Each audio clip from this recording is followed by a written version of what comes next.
Маленькая вёсачка на ўскрайку белавежскай пушчы стала натхненнем для маладога і дзёрзкага беларускага мастацтва. Уся справа ў адным чалавеку, энтузіасце, які захацеў гэтую справу падтрымаць. Мы кажам пра Валенція Сільвесюка, гісторыка мастацтва і калекцыянера, заснавальніка фонда Мохнарты. Колькі год таму у роднай вёсачцы Махнатыя у казачнай драўлянай сядзібе ён стварыў сапраўднае месца сілы, дзе творцы з Беларусі, Украіны і Польшы і іншых краін знаходзяць спакой і падтрымку. Толькі паглядзіце, якая прыгажосць.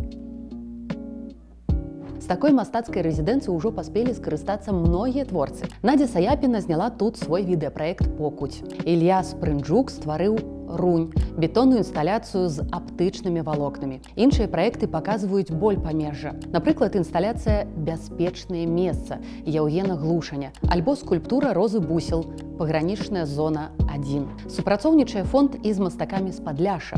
Напрыклад, маладая мастачка з Супрасля Нюта Карнелюк разам з іншымі мастакамі стварыла дэкарацыю для дома фонду. Тут ва ўсю віруе жыццё. Адбываюцца выставы і прэзентацыі, лекцыі і размовы. І вось так